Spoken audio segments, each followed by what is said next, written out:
Welcome to your daily dose of dopamine. My name is Robert. I'm here with Sharon this morning. Sharon, how are you? I'm good today. Thank you, Robert. Well, we just got done with a jam for joy, which was delicious. And we can say now without screaming, surprising in places Right. and wonderful. So we get together to do this every Tuesday and Thursday. Just let everybody know the Jam for Joy, a great way to experience improvisation in a safe and fun and kind and growth oriented way. All are welcome. So please join us for that. What we're here today to talk about is your experience in both cinema therapy and the 2026 Success Stories calendar. Kind of an overview. How do you feel about being a founding member of the Success Stories calendar and what we're working toward there? I'm just blown away because, I never thought I was even capable of anything like this. So, really, it has blown me away.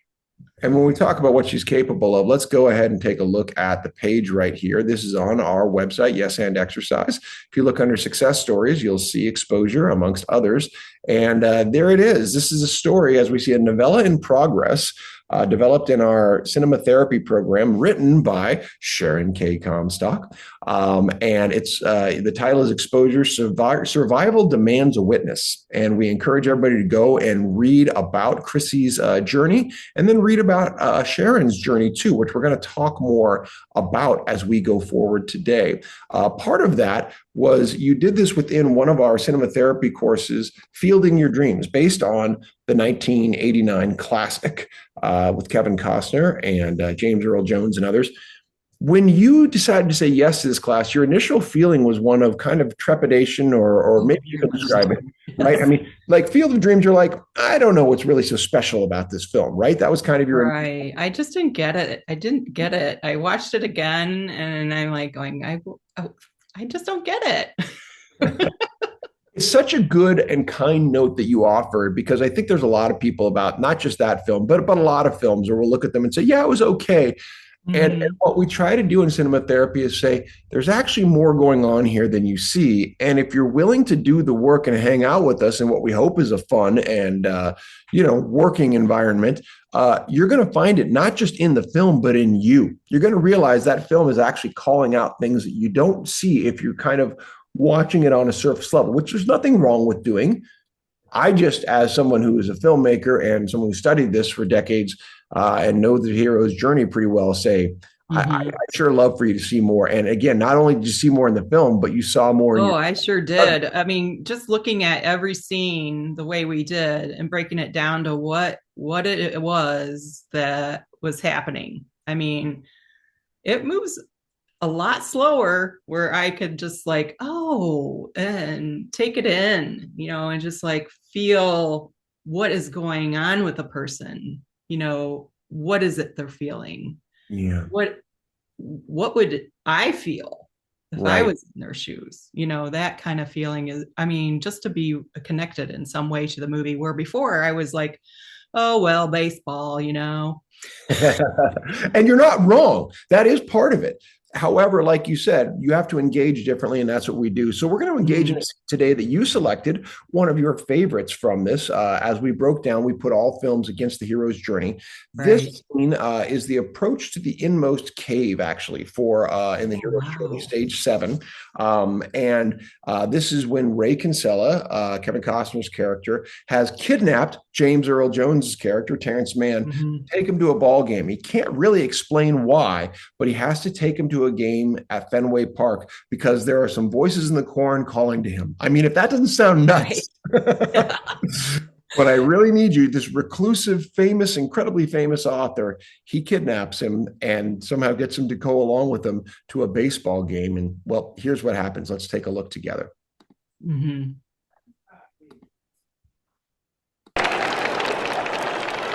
Go the distance.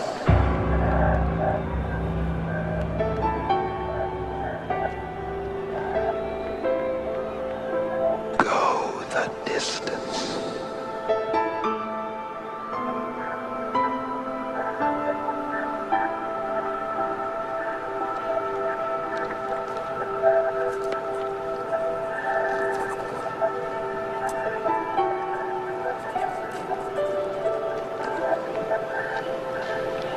What's the matter? You didn't see that? See what?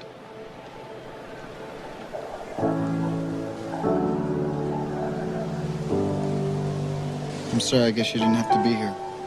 What? Whenever you want to go, we can go. Fine, let's go.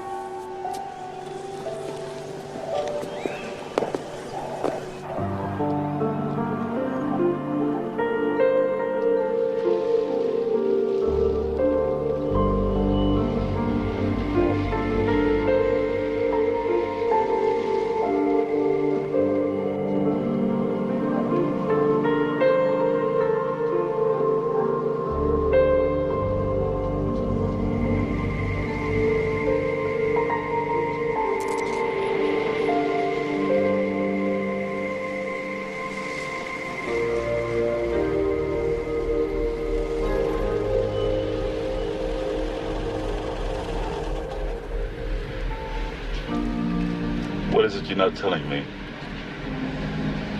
I've already taken up too much of your time.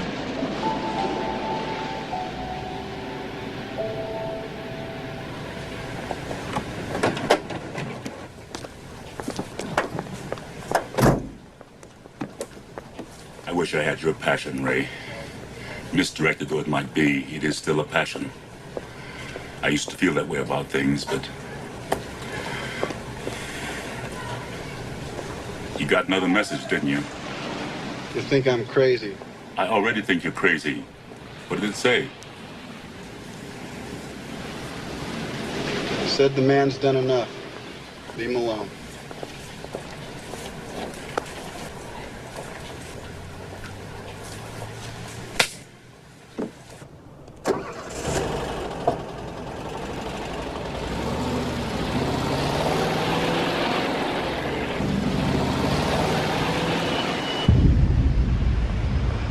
Moonlight Graham.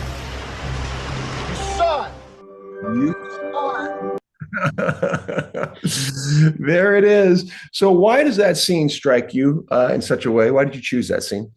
I chose it because it just like really got me, because the fact that he didn't want to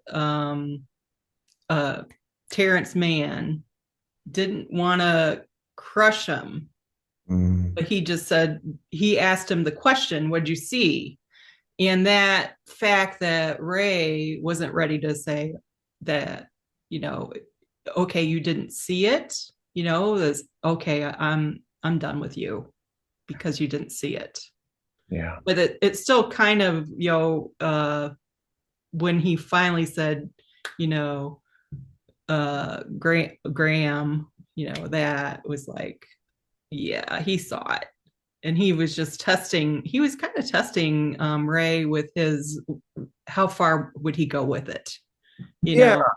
Well, remember, he's at a different stage of his own journey. Ray's already accepted the voices and things like that. For parents, right? He's in a place of this is really, really fresh. I mean, I just got kidnapped basically by a guy in a ball game. And I'm seeing something that's kind of weird because he never says he doesn't see it. See what? He doesn't want to be a fool, right? Right. Go out on a limb with things that seem really out of the ordinary, because what do people think of us if we declare we've heard a voice or seen a sign? We're nuts. Yeah. And the difference in the voice this time saying something totally different to Ray, like go the distance that you need to continue, but then he's like backing away from it because it's different.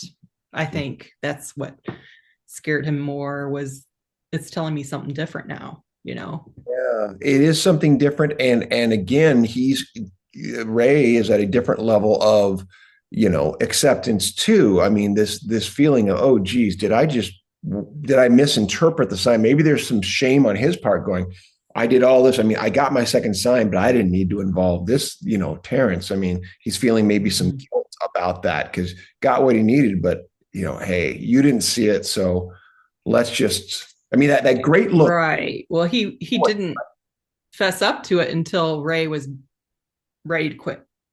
Well, and that's it. And you see Ray, what Terrence says to Ray, I wish I had your passion, Right. misdirected as it might be. I used to feel that way. You can see that's his longing. That's we Mhm. all have longings for things. And then And that handshake too that he held on for a while there. That just told you a lot about his hope for Ray.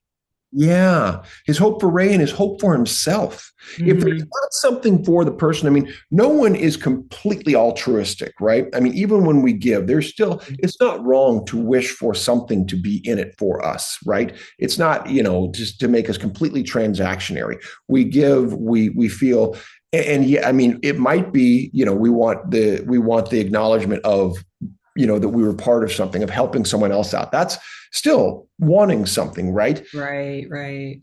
He definitely wanted something. He knew how closed off he was in his life. He knew what it meant to have become the recluse he had become, right? Yeah, yeah, because Sheltered it. It's like, I'm not even going to deal with this. yeah, and I love how the movie had brought that up in the community, wanting to burn his books.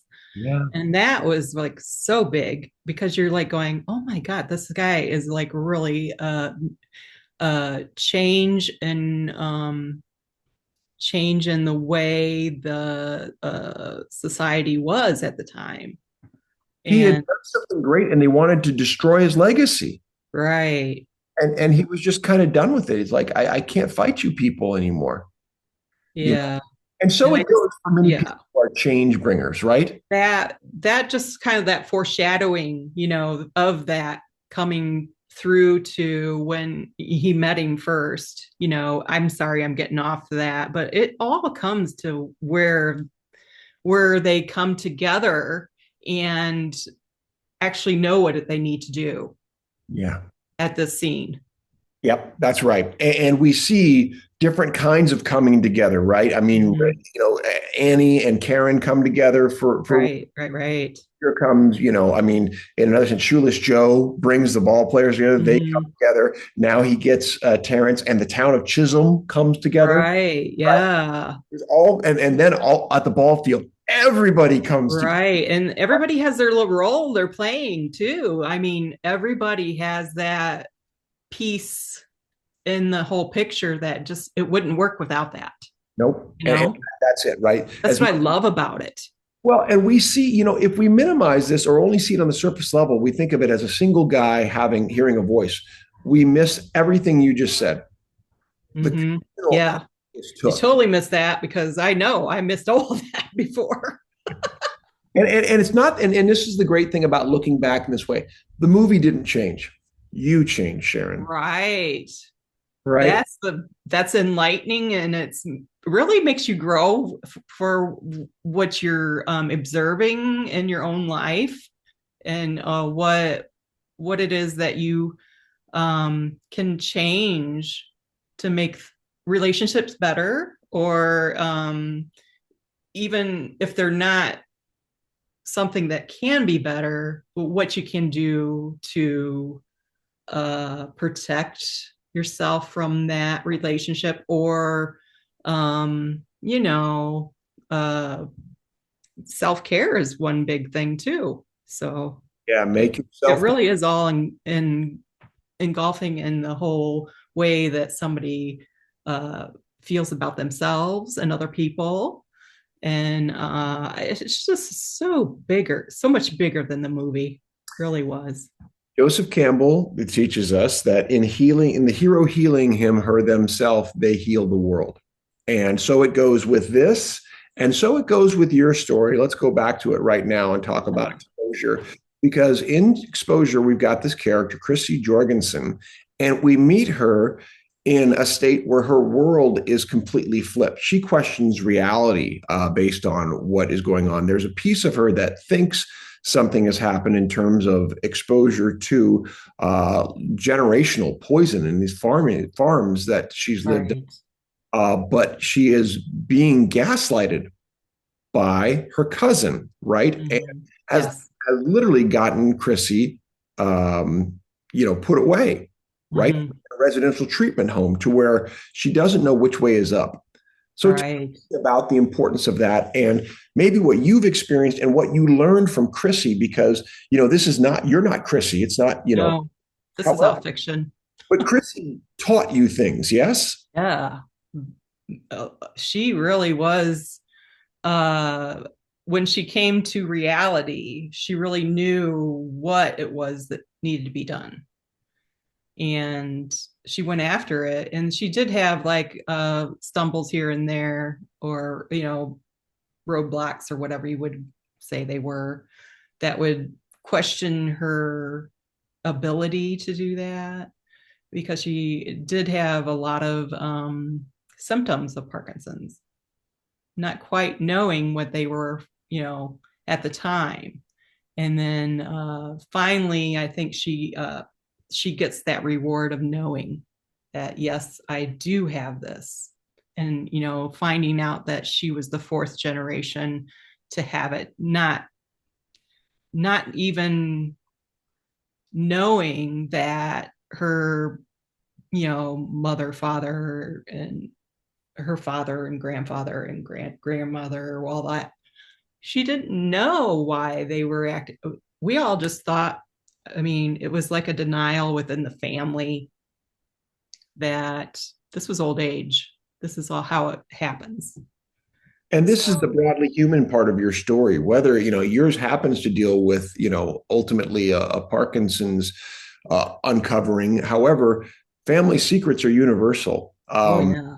Exposure to things both emotionally and physically, chemically, are real, whether Mm-hmm. led toward Parkinson's or anything else. This is part of the human condition. And that's Right. the broad human level you brought forth. And I love the summary right here.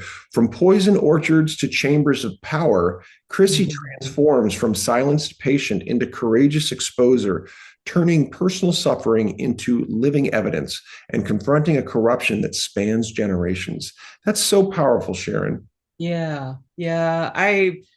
I wanted it to be a generational thing, and to have, the people that read it will look at it as what will happen in their generation and beyond. What can they do to stop pesticides from being used? That's basically. Yeah, we know that in the Parkinson's story, it's not just Parkinson's that deals with chemicals, but specifically within the story of Parkinson's, it's a major one that Ray Dorsey and Michael Oken have done wonderful work, and others.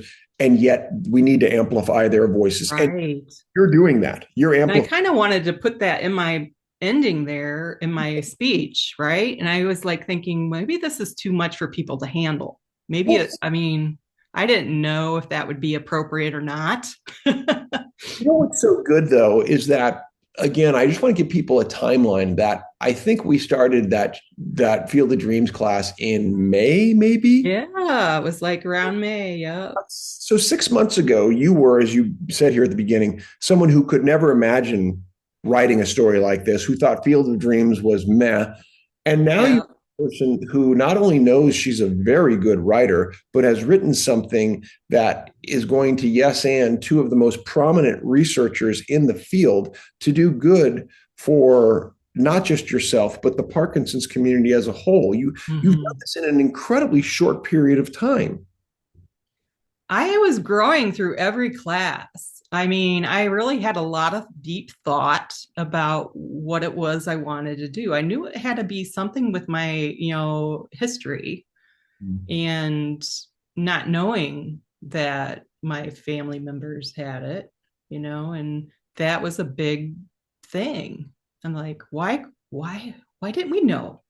Because they didn't know at the time, because it was so far, in the early 1900s that my great grandmother and her fiance moved here from Denmark. But that's kind of like the basis of it. That's the jumping off. Even though this is all kind of, I don't know how they were back then. I was a little kid. I was Right. like 5 when I met her. And that's the power, I think, of people seeing this really importantly, the lens of aesthetic distance, that it frees Yeah. having to tell, here's what actually happened. And by the way, important to Mhm. mention too, for some people, they don't want to put out personal details. And I fully respect and based especially upon what we talk about, the scam stuff just dealt with. Yeah, you do want to protect yourself. So Oh, I know. what's the way to do it? Well, through aesthetic distance and Mhm. powerful fiction. And that's what Right. you've done. You fictionalized something that meant something to you broadly, put a lens on it with a character that doesn't exist, and were able to speak truths that you otherwise wouldn't be able to. Right. Yes. That's incredibly powerful and important. And again, it bears Plus repeating. the class just like, and it just is so like uh get your wheels going, you know? Well, I much thought like that, wow, it tells you how to go about doing it. And you I'm like, wow, I was just wowed by it all. Well, thank you for so much for saying yes, because I recognize, we are relatively new and we Mhm. are an artistic form, which makes some people think that's not me or I could never. And thankfully, I have a partner in the Parkinson's community in Rock Steady Boxing, my good friend Ryan Cotton, who says people walk into the gym and go, oh, that's not me. I could. Oh, same. Yeah. And then they Same get in there and all of a feeling. sudden they're like, wait a minute, this is amazing. This transformed my life. Mhm. We do the same thing. And it's one of the I mean, reasons. it really gets your dopamine going too, because I got that experience. Yeah. I was just like so involved with it that I was like looking at my watch. I have that Stride PD watch app. I was actually in the study for that too. And they just allowed me to continue using it. And I was looking at it one day and I was like, are you kidding? I was like, what? Because before the class, I was probably 2 hours max for trimmering. Before I was medicated, it was 7 hours a day, which was really quite unbearable to have trimmers that much. And I used to try to find things that would like make it less. And when I started knitting, that was really something that I could do without having tremors because I was using my hands and doing, concentrating everything. But this was so much bigger because I was so involved with it working in my brain that I looked at my watch results and it said 33 minutes for one day. Yeah. And I was like, are you kidding? So just to summarize what I heard, you're saying the summary of your tremors went down significantly, due at least in part, you're saying, to the neurological engagement that this storytelling Yes. brought you into. I do believe that. And plus the feeling of, community, Yeah. because you have to have that psychosocial part in there, or you'll just like sit in a corner and stop moving. Yeah, that's right. You're not alone. And I think that's what stops a lot of people from even thinking it's Mhm. possible to do these things. And thank you for being an I advocate. think that's the biggest fear too Yeah. of being different from other people. Well, everybody's welcome no matter what it is they have going on. Well, look at our success stories calendar, right? Look at the Mhm. variety of stories from angles, from people of different walks of life, of different, backgrounds and religions Mhm. and colors and creeds, all that. Mhm. And yet the universality of the community shows us that none of us are truly alone. And there's the power. Right, right. That's what's beautiful about the whole thing. I mean, just Yeah. beautiful. Sharon, I can't thank you enough for your time, for your commitment to everything you're doing, for the success you've continued to bestow upon us with your own personal success and Thank you. making it a community success. And thank you too for I'm continuing to trying to bring some friends in. I brought Terry last time, so that's great. keep doing it, keep being wonderful, and happy Thanksgiving to you. Yes. You have a good Thanksgiving also with family. Take care. All right. Bye bye.